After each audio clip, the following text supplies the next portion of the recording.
Hi, I'm Pastor Rachel McIver-Maury, and this is the introductory video for 1st and 2nd Thessalonians for those doing the project of reading through the Bible in a year.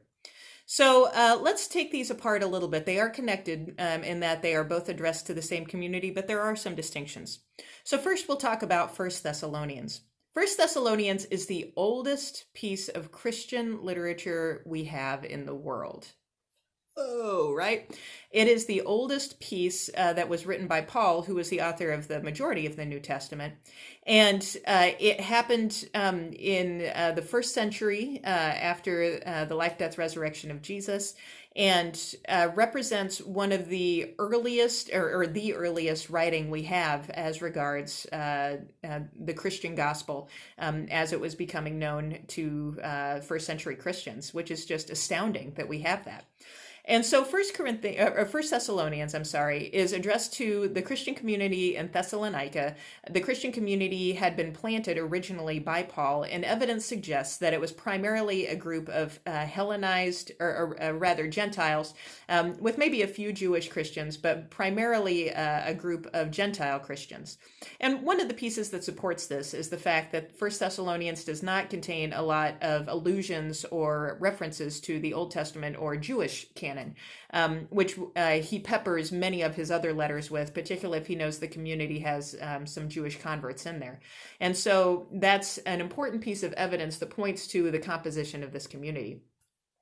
He is spending time in this letter talking to this group of Christians in Thessalonica, specifically regarding two things. One is the coming of Christ, which he expects, like many Christians, in fact, most Christians of that era, to happen during their lifetime, that the second coming is going to happen any minute now. And then the other thing he's exhorting them to do in light of this is to live a life of faith and urgency in light of the immediate coming of Christ. And so the letter is really a missive and an encouragement to the Christians in Thessalonica to live their lives in light of an immediate coming of Christ. So that brings us to Second Thessalonians, and Second Thessalonians is interesting for two reasons. One is we are not sure that Paul wrote it. It has some of the same structure as a typical Paul letter, but the language isn't as connected as the first letter into the community itself. In the first letter, you find all sorts of familial language, mother, father, you're my brothers and sisters, and you don't see as much of that in Second Thessalonians. And second is Paul has some very specific ways of expressing some things that we don't find in the second letter to Thessalonica.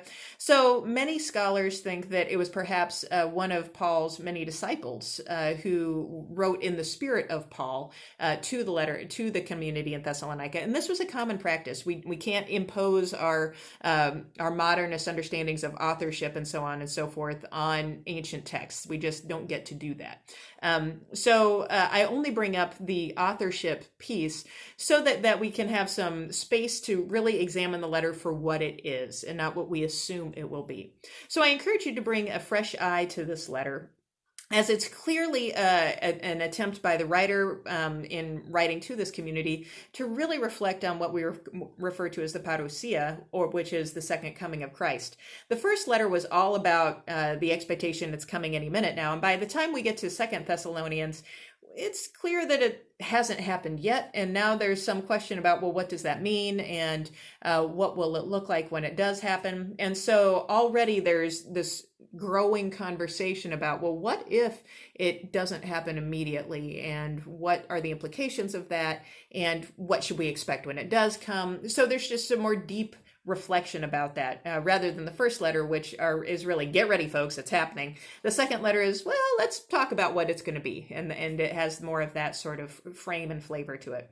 Both are addressed to a community of faith that Paul clearly had a lot of affection for and connection to, and so should be read as letters, even if the second one was written by a disciple of Paul, as read as letters, keeping them connected to the original source of the gospel for them, who was the Apostle Paul.